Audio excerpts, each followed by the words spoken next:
तो आज हम आगे स्टार्ट कर रहे हैं अपना नेक्स्ट चैप्टर जो कि है linear equation in two variables. ठीक है, इसके पार्ट 1 को डिस्कस करेंगे। तो आपको पहले बता दें ये चैप्टर नंबर 4 है। चैप्टर 4 हम पहले क्यों कर रहे हैं आपको उसका रीज़न पहले आपको बता दें भाई। हालांकि चैप्टर 3 को मैं स्टार्ट करना था और उससे पहले भी मैं कुछ चैप्टर 2 यानी पॉलीमर्स के कुछ और एक्स्ट्रा क्वेश्चन कराने थे, लेकिन उन चीज़ों को उन क्वेश्चंस को बाद में कराएंगे। अभी पता चला कि ट्यूसडे को कुछ बच्चों का टेस्ट है, यूनिट टेस्ट है उनके स्कूलों में, तो उस वजह से जो है हम पहले इस चैप्टर को स्टार्ट कर रहे हैं।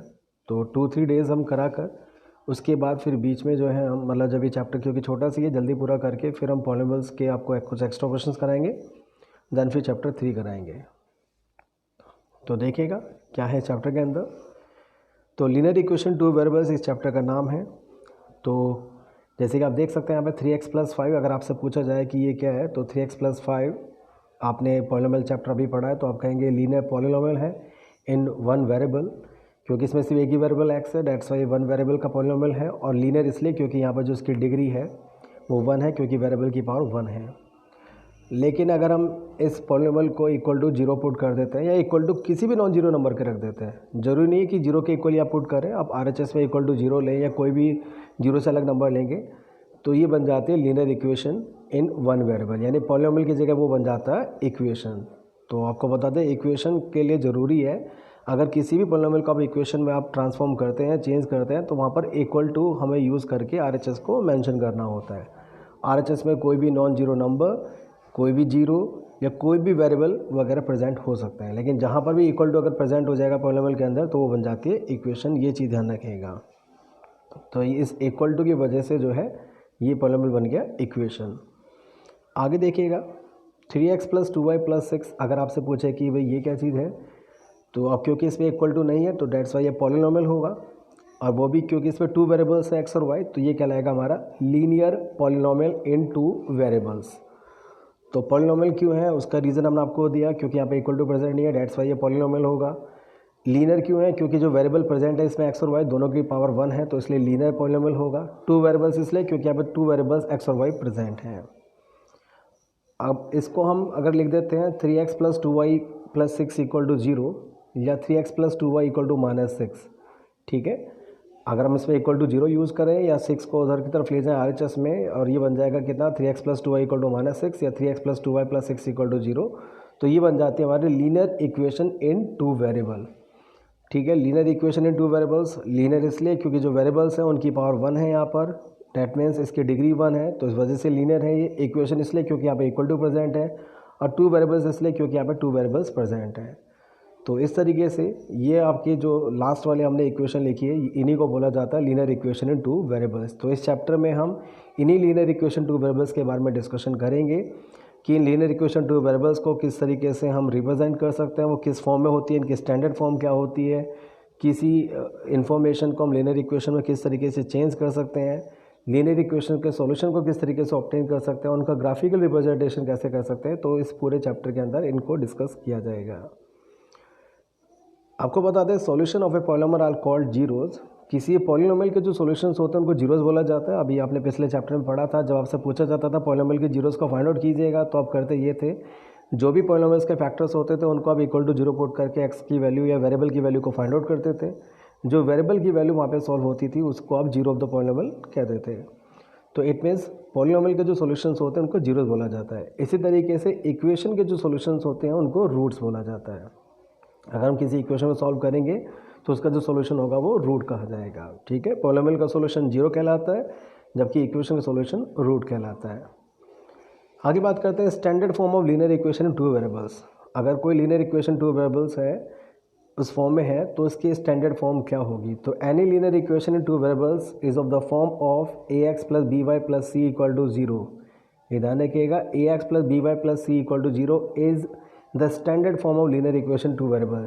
तो कोई भी जो लीनियर इक्वेशन 2 वेरिएबल्स होती है उसकी स्टैंडर्ड फॉर्म जो होती है वो ax + by + c = 0 होती है। स्टैंडर्ड फॉर्म को कहने का मतलब ये है कि कोई भी जो लीनियर इक्वेशन होती है वो जनरली इसी फॉर्म में दी जाती है, यानी कि अगर कभी भी हम लीनियर इक्वेशन 2 वेरिएबल को लिखते हैं तो वो हमेशा इसी फॉर्म में लिखी जाएगी, पहले x की टर्म, देन y की टर्म, देन कांस्टेंट और फिर इक्वल टू में 0। तो इस तरीके से हम उसको मेंशन करते हैं। देखिए कुछ क्वेश्चन पहले हम इसी को डिस्कस करें, क्योंकि जो 4.1 एक्सरसाइज है हमारी उसमें आपके कुछ ऐसे ही क्वेश्चन है। तो express the following equation in the form of ax plus B Y plus C equal to 0 then find the values of a b and c। तो उसमें कह रहे हैं कि जो यहाँ पर इक्वेशंस गिवन है इस क्वेश्चन के अंदर जो हम आगे डिस्कस करेंगे उनको हमें ax plus B Y plus C equal to 0 की फॉर्म में लिखना है, और देन उनकी हेल्प से हमें a b और c की वैल्यू को फाइंड आउट करना है। तो देखिएगा ए ऑप्शन में गिवन है 2x plus 3y equal to 6। अब इसे ax plus B Y plus C equal to 0 की फॉर्म बनाने के लिए हमें करना क्या होगा, RHS में कोई भी वैल्यू होगी तो उसको हम LHS में मूव कराएंगे और इक्वल टू में 0 बना लेते हैं। जैसे अगर हम 6 को यहाँ पे RHS से अगर हम LHS में मूव करा देते हैं तो ये बन जाएगा 2x प्लस 3y माइनस 6, क्योंकि 6 उधर प्लस में था RHS में, तो LHS में आके माइनस के 6 हो जाएगा और इक्वल टू में रह जाएगा सिर्फ 0, क्योंकि RHS में कोई नंबर नहीं बचेगा तो इसलिए वहाँ पर रह जाएगा 0।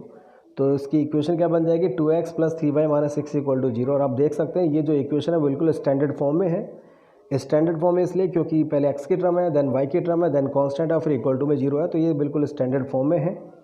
अब आपको इसकी हेल्प से ए बी सी की वैल्यू को फाइंड आउट करना है, तो क्या करेंगे हम इसको कंपेयर कर देंगे ax plus B Y plus C equal to 0 से। जब इसको हम कंपेयर करेंगे तो आप देखेंगे इसमें a के प्लेस पर जो यहाँ पर x को कोफिशिएंट है वो a है और y को कोफिशिएंट 2 है, तो डेट मीन्स a की जो वैल्यू होगी वो 2 होगी। यानी कोफिशिएंट्स को कंपेयर करके हम इसमें a b c को फाइंड आउट कर सकते हैं। अगर हम x के कोफिशिएंट्स को कंपेयर करेंगे तो आपको a की वैल्यू फाइंड आउट हो जाएगी। अब y के कोफिशिएंट को कंपेयर करेंगे तो b की वैल्यू मिल जाएगी, और कांस्टेंट को कंपेयर करेंगे तो c की वैल्यू मिलेगी। तो यहाँ पर y को कोफिशिएंट b है और वहाँ y को कोफिशिएंट 3 है, डेट मीन्स b हो जाएगा इसमें 3। ऐसे इसमें कांस्टेंट c है और वहाँ पे माइनस 6 है, तो c हो जाएगा इसमें माइनस के 6। तो इस तरीके से a2 b3 और c माइनस 6 ये हमारे सॉल्यूशंस होंगे। एक और एग्जांपल देखिएगा x minus 4 equal to under root 3y। ठीक है, तो वही काम हम करेंगे RHS में, क्योंकि इक्वल टू 0 बनाना है तो अंडर रूट 3y के टर्म्स को हम LHS में मूव कराते हैं। तो ये बन जाएगा x minus root 3y minus 4 equal to 0। ध्यान रखिएगा y की टर्म x के टर्म के पीछे लिखनी चाहिए, तो इसलिए हम y वाले टर्म को बीच में लेकर आएंगे इनके। तो ये बन जाएगा x minus under root 3y minus 4 equal to 0। तो अब ये बिल्कुल ax plus B Y plus C equal to 0 की फॉर्म में आ गया। अब इसे ए बी सी की वैल्यू को ऑब्टेन करने के लिए हम क्या करेंगे, उसको कंपेयर कर देते हैं ax plus B Y plus C equal to 0 से। कंपेयर करेंगे तो आप देखेंगे इसमें जो x को कोफिशिएंट है वहाँ पे 1 है, यहाँ पे x को कोफिशिएंट a है तो a हो जाएगा हमारा 1। ठीक है, यहाँ y को कोफिशिएंट b है, वहाँ माइनस के रूट 3 है तो b हो जाएगा हमारा माइनस के रूट 3। यहाँ पे कांस्टेंट c है, वहाँ कांस्टेंट माइनस 4 है, दैट मीन्स c हो जाएगा हमारा माइनस के 4। इस तरीके से कंपेयर करके हम ए बी सी को फाइंड आउट कर सकते हैं। सी एग्जाम्पल देखिएगा 2x इक्वल टू वाई, तो इसको भी RHS में 0 बनाने के लिए y को उधर शिफ्ट कर देते हैं, तो 2x minus Y equal to 0। अब आप देख सकते हैं बिल्कुल ax plus B Y plus C equal to 0 की फॉर्म में आ चुका है भाई, क्योंकि RHS में कुछ है नहीं, RHS में इक्वल टू 0 है, तो डेट मीन्स जो यहाँ पर ऑब्टेन होगा वही आपका स्टैंडर्ड फॉर्म होगी लीनियर इक्वेशन की। यहाँ पे कांस्टेंट नहीं है, जैसे आप कहोगे कि एक्स वाई की टर्म तो है पर कांस्टेंट नहीं है, तो हम क्या कर सकते हैं इसमें कांस्टेंट के प्लेस पर 0 ऐड कर सकते हैं और इक्वल टू में 0 तो वो बन ही गया था। अगर कोई भी टर्म प्रेजेंट नहीं है इक्वेशन में, चाहे वो एक्स की टर्म हो या वाई की टर्म हो या कांस्टेंट हो, तो उसके प्लेस पर हम 0 लिख सकते हैं। तो ये बन जाएगा क्या 2x minus Y plus 0 equal to 0। अब इसके बाद इसको कंपेयर कर देंगे हम ax plus B Y plus C equal to 0 से। तो आप देखेंगे कंपेयर करके यहाँ x का कोफिशिएंट a है, इक्वेशन में x का कोफिशिएंट 2 है तो a हो जाएगा हमारा 2। यहाँ पर y का कोफिशिएंट b है, वहाँ पर y का कोफिशिएंट -1 है तो b हो जाएगा -1। ध्यान रखिएगा जब हम कोफिशिएंट को यूज़ करते हैं तो जो उनके साथ प्लस या माइनस का साइन होता है उसको भी वहाँ पर यूज़ किया जाता है।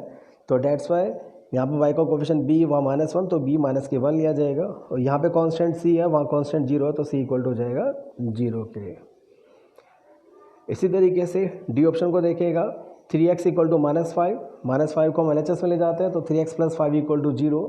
अब जैसे कि यहाँ पर आप देख सकते हैं इसमें क्योंकि y की टर्म प्रेजेंट नहीं है तो y की टर्म को लाने के लिए हम करेंगे क्या, इसमें y के प्लेस पे लिख देते हैं 0 इंटू वाई। 0 इंटू वाई इसलिए लिखा गया जिससे कि आपको पता है कि 0 इंटू वाई करेंगे सॉल्व करके वो 0 आ जाएगा।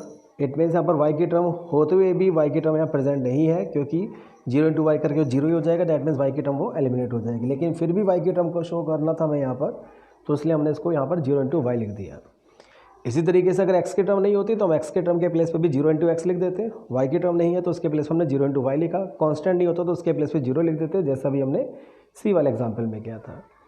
अब इसके बाद इसको कंपेयर कर देते हैं ax plus B Y plus C equal to 0 से। तो कंपेयर करेंगे तो a के प्लेस पे 3, b इक्वल टू 0 और c इक्वल टू इसमें 5, ये सॉल्यूशंस हो जाएंगे।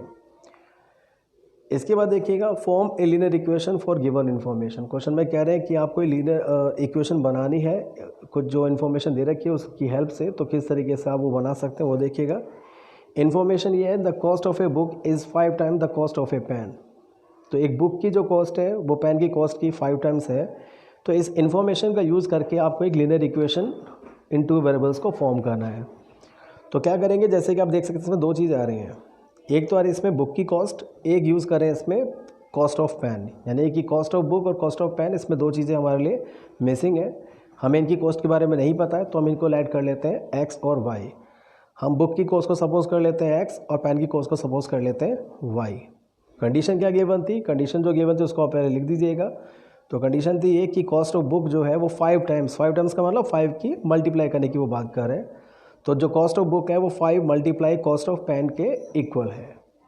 ठीक है, अब बुक की कॉस्ट के प्लेस पे जो हमने वेरिएबल ऐड किया था वो पुट कर दीजिएगा, इट मीन्स x, और पेन की कॉस्ट के प्लेस पे जो हमने वेरिएबल ऐड किया था इट मीन्स y, वो पुट कर दीजिएगा। तो क्या बन जाएगा, x इक्वल टू 5y। अब 5y की टर्म को हम LHS में ले जाते हैं तो x minus 5y equal to 0। तो ये हमारी लीनियर इक्वेशन 2 वेरिएबल जो है इस इन्फॉर्मेशन के लिए बनकर आएगी। तो फर्स्ट ऑफ ऑल जो दोनों चीज़ इसमें आपके लिए मिसिंग थी, बुक की कॉस्ट और पेन की कॉस्ट, उनको x y ऐड कीजिएगा। तो डेट्स हमने बुक की कॉस्ट को x ऐड किया, पेन की कॉस्ट को y ऐड किया। फिर कंडीशन गिवन थी the cost of book is 5 times the cost of pen. तो कॉस्ट ऑफ बुक के प्लेस हमने x पुट किया, पेन की कॉस्ट के प्लेस हमने y पुट किया। तो x इक्वल टू आ गया 5 into Y, that means x equal to 5y। 5y को LHS पे ले गए तो x minus 5y equal to 0। ये हमारी इक्वेशन बनकर आ गई। एक और एग्जांपल देखिएगा, the cost of A notebook is 2 more than 3 time the cost of A pencil. एक नोटबुक की जो कॉस्ट है वो पेंसिल की कॉस्ट के 3 टाइम से 2 मोर देन है।